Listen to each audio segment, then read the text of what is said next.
Bon, bonjour. Avant que nous ne vaquions à nos occupations ce matin, il était très important pour nous de faire ce live avant qu'on le sorte dans cette journée du 21 mars 2024. Comme vous le savez, le 21 mars 2021, ces régions qui étaient autrefois appelées les régions dans l'entité Congo avec C, éventuellement le Poul, la Bwenza, le Nyadi et le Koumou prenaient leur souveraineté. Donc ces régions ne sont plus désormais appelées régions parce que nous sommes rentrés dans le contexte de la fédération. Donc le Poul, appelé autrefois dans la République du Mboshi-Brazzaville, donc de l'entité Congo avec C, devenait donc Mpangala dans le contexte de la fédération Congo. Le Nyadi, le Nyari, qu'on appelait le Nyari dans l'entité Congo avec C, devenait le Nyadi dans le contexte de la fédération Congo. Là, le Koumou maintenait son nom le Koumou et la Bwenza maintenait son nom la Bwenza. Ces grands territoires, 4 territoires, d'une manière unanime, légitime, appuyés par le biais de leur peuple, ont décidé de déclarer leur souveraineté. Donc, Mpangala, Bwenza, Nyadi et le Koumou ne font plus jamais partie de l'entité Congo avec C. Voilà pourquoi vous avez vu tout cet acharnement sur nous, où on tente même de livrer nos terres aux Rwandais par les peuples venus d'ailleurs que nous avons accueillis, que nous appelons ici les Mboshi, sous la gouverne de leur agent du mal, que nous appelons le mercenaire de la France-Afrique, au nom de Ngwebso Mathurin Albert Livoiro Daoumé, celui que vous vous appelez Sassou Nguesso Denis. Vous n'allez pas aussi, il faut encore le souligner, que l'état de la Bwenza, l'état de la Lekoumou, l'état du Nyadi, l'état de la Bwenza, tous ces 4 états ont suivi le pas du royaume de Luango, qui avait décrété sa souveraineté le 7 juin 2020. Donc, des territoires totalement souverains, appuyés par leur peuple, se sont autodéterminés de créer ce pays que nous appelons la Fédération Congo le 23 octobre 2021.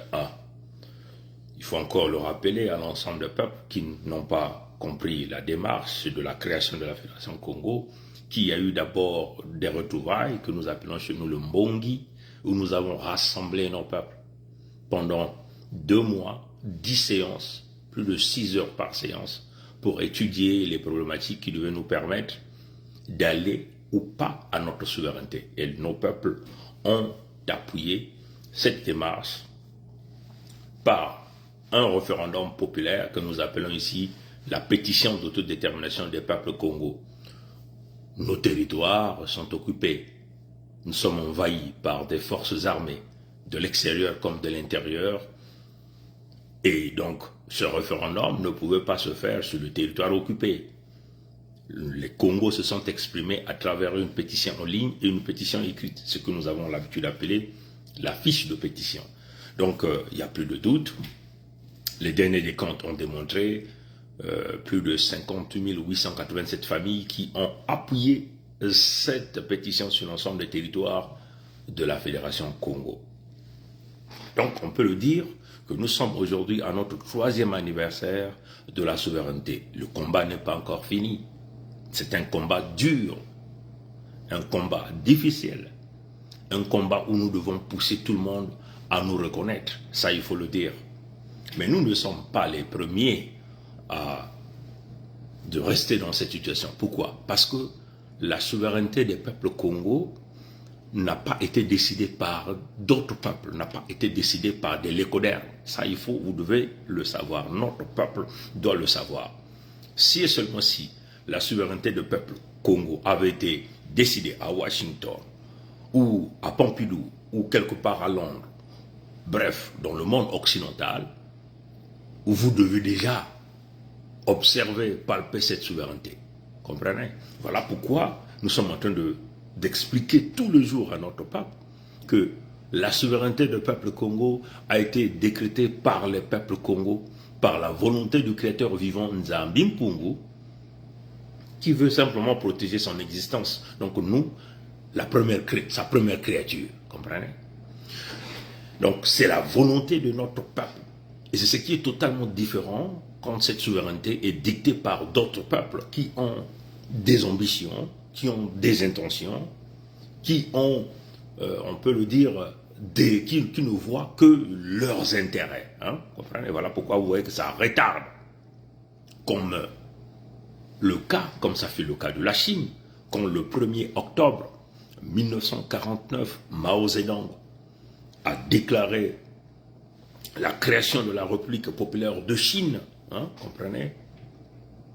Ça, c'était la volonté intérieure du peuple chinois, vu les guerres imposées, les guerres de l'opium, 2 guerres d'opium, les chrétienneries, comprenez? Toutes les guerres qu'ils ont infligées aux Chinois, comprenez? Et Mao Zedong étant le peuple authentique autochtone, on pensait qu'il fallait qu'il crée une nation, un grand pays dans lequel ils vont regarder leurs intérêts. Mais comme la République populaire de Chine, à cette époque, n'avait pas été créée par la volonté des Lécodermes, qui voulaient simplement reconnaître Taïwan. Taïwan, c'est comme la République de Moshi-Brazzaville aujourd'hui. Comprenez donc, des territoires remplis des peuples Kaunga, donc des peuples d'ailleurs, qu'on essaie de donner la connotation chinoise. Voilà quand vous voyez que tout l'Occident est concentré sur Taïwan. Mais les peuples authentiques autochtones comme les Mao Zedong avaient compris qu'il fallait protéger la culture, protéger le peuple et projeter un avenir meilleur pour le peuple chinois. Et ils ont créé la République populaire de Chine le 1er octobre 1949. Mais vous voyez que ça, c'est la volonté de Mao Zedong, la volonté des peuples chinois. Les Lécodermes ou l'Occident ou tous les autres pays n'avaient jamais reconnu la Chine.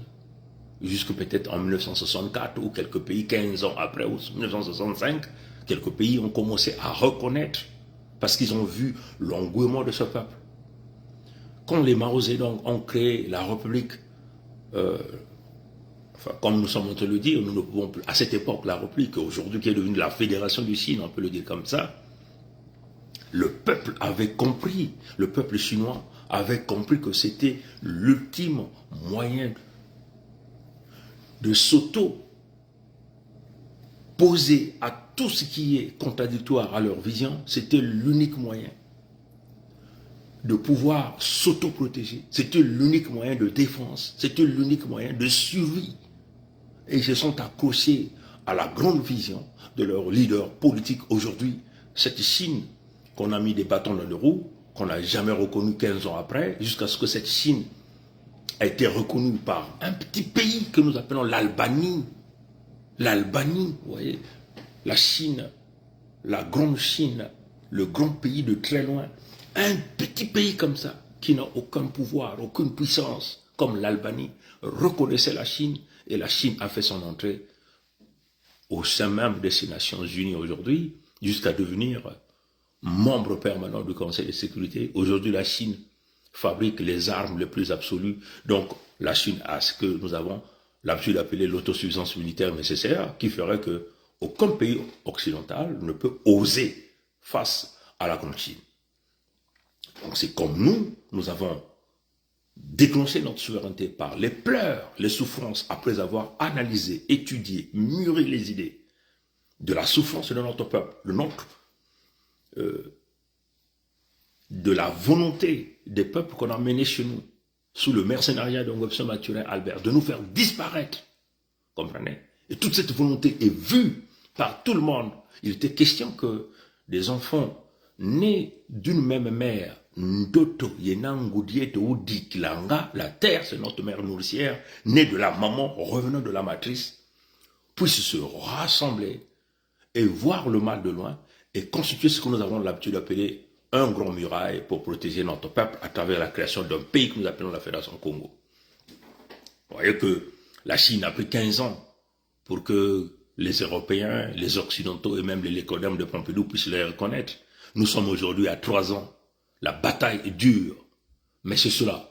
Nous devons avoir notre peuple avec nous. Plus le peuple est avec nous, plus le combat s'endurcit, plus que nous devenons de plus en plus forts, nous devenons ce coq de bois qui faisait trembler tous ses adversaires. Et la Fédération Congo, mes frères et sœurs, peuple Congo, peuple noir à travers le monde entier, est l'unique muraille qui peut aujourd'hui ramener l'Afrique d'une manière générale vers l'autodétermination, vers l'autosuffisance militaire que nous voulons pour sécuriser nos terres, sécuriser nos peuples et contrôler nos ressources naturelles. Oui, aujourd'hui, le 21 mars 2024 marque la 3e année de la souveraineté de l'État de Mbangala, l'État de la Bwenza, l'État de l'Alukumu, l'État du Niadi. On peut aussi dire que dans peu de temps, nous rentrerons dans la 3e année de la constitution de notre pays qui est la Fédération Congo. C'est cela. Plus le peuple rentre, soutient, plus tout le monde, même à l'intérieur des territoires occupés, comme les Palestiniens le font dans leur lutte pour protéger leurs terres, se battent coûte que coûte, jusqu'à leur dernière goutte de sang pour protéger ce qui leur revient de droit. Si et seulement si les peuples Congo rentreraient, nous devenons ce coq de bois qui était tout petit et qui va grossir, grossir, grossir, grossir. Et ce coq de bois, c'est éventuellement ce que nous appelons le ngomi, le boulet, le ngoutou, qui fera donc écrouler les adversaires. Nous vous le disons, la promesse du Créateur vivant est une promesse juste, parce que tout ce qu'il nous a fait voir, tout ce qu'il nous a prédit, tout ce qu'il nous a donné, tout ce qu'il nous a demandé de vous dire, nous l'avons dit, et vous êtes en train de voir les résultats. La Fédération Congo, c'est la lumière qui se lève pour ramener l'ensemble de l'Afrique, parce que nous sommes l'épicentre de l'humanité, parce que nous sommes l'épicentre même de la vie, là où le Créateur vivant, Nzambi Mpungu, l'un qui invisible a posé ses pas. N'oublions pas la souveraineté du royaume de Luango, le 7 juin 2020. Vous vous souvenez de ces rats, de ce royaume, entre guillemets pseudo-royaume, parce que ils avaient le pouvoir, sans pouvoir. Avoir le pouvoir, c'est le pouvoir ancestral, c'est le pouvoir de nos ancêtres, c'est le pouvoir du Créateur vivant. Ils sont sortis pour faire cette déclaration que vous connaissez. Ça montre que nous étions sur le bon pas, comme l'avaient dit nos ancêtres. Le tronc de bois, vous l'avez coupé, mais ce tronc de bois va sortir de ses écorces et l'arbre va rajeunir. Et c'est ça que nous appelons la Fédération Congo. Continuons, ne laissons pas, demeurons dans le cap. Nous demandons à notre peuple aussi de rentrer, d'agir par les actes, afin que nous puissions vite avancer.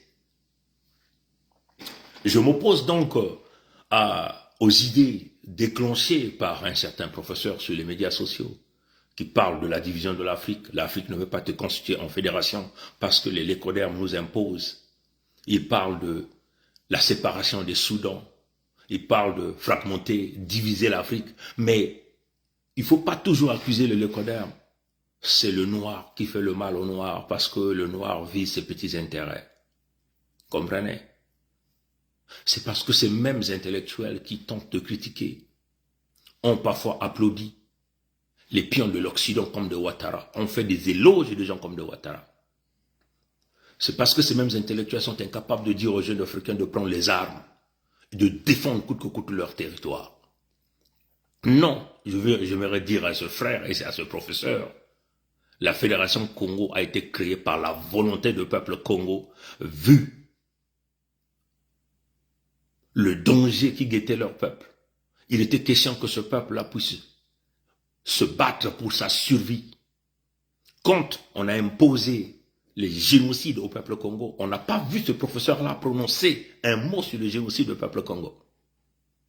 Ils n'ont jamais défendu la Fédération Congo parce qu'ils prônent, soi-disant, le panafricanisme qui consiste d'être derrière des leaders qui leur payent des salaires, qui leur donnent des privilèges. Mais ils oublient le bas peuple qui subit. Non, nous disons non. L'Afrique va se constituer en fédération quand l'Afrique va être constituée de maillons solides, c'est-à-dire que des matriotes, comme un peu nous voyons quelques États qui essaient de faire quelques alliances, comme le Burkina, le Niger et le Mali. Comprenez? C'est des peuples avec un intérêt commun. Ils ont compris, ils doivent se constituer en une sorte de confédération pour regarder leurs intérêts communs, regarder la sécurité de leur population, se partager les ressources naturelles afin que ça puisse être une valeur ajoutée à leur peuple. Voilà la vision de l'Afrique. La vision de l'Afrique n'est pas faire des analyses pour Ouattara, se faire payer, et quand vous ne trouvez plus d'intérêt sur Ouattara, vous tournez sur l'autre. Non, ça nous disons non. La Fédération Congo doit se faire. Et si l'Afrique doit se fragmenter en plusieurs morceaux pour se reconstituer en matriotes, afin que nous puissions nous reconstituer dans une fédération de matriotes, nous allons le faire. Parce que la configuration actuelle ne fait pas le cas, ne fait pas l'affaire des peuples. Et cette vision, l'ancienne vision, qui consiste à nous parler de l'Union africaine dans une vision contrôlée par des pions, des intellectuels qui sont rentrés dans des loges diabolico-maçonniques, de la franc-maçonnerie, de la Rose-Croix, ainsi de suite, pour tenter de nous damer, de nous contrôler et nous briser, de nous livrer tout le temps aux prédateurs, nous disons non. Nous disons non. La Fédération Congo s'est constituée avec la volonté des matriotes et nous encourageons les autres peuples partout d'Afrique. Si vous êtes dans la Fédération démocratique du Congo, vous ne pouvez pas être sous les ordres de Tshisekedi qui est un pion, membre de la loge diabolico-maçonnique, pion de l'Occident. Non, il faut se déconstituer en Fédération des matriotes pour aller reprendre la forme, l'énergie de nos ancêtres et la libération complète de l'Afrique. Merci et bon anniversaire à l'ensemble des peuples Congo, de Mpangala, Bwenza, Nyadi, Lekumu, sans oublier aussi à nos frères de Luango qui vont fêter leur anniversaire le 7 juin 2024. Notre pays est là et nous devons continuer à lutter pour avoir la souveraineté palpable, matérielle, par les biais des armes. Parce qu'on ne combat pas un ennemi avec les machettes, l'ennemi qui a les possibilités d'avoir les armes. Il faut les combattre avec les armes les plus absolues. Il faut détruire l'ennemi, il faut écraser l'ennemi. Quand vous engagez une guerre contre l'ennemi, vous devez vous rassurer de détruire l'ennemi jusqu'à la racine. Et c'est ça la vision de la Fédération Congo. Maton Nangoule Ambote, Mukongo kile manzau, Mukongo kele kokokokong ditadi, kokokokong ditadi, kokokokong ditadi. Passez une bonne journée. Maton.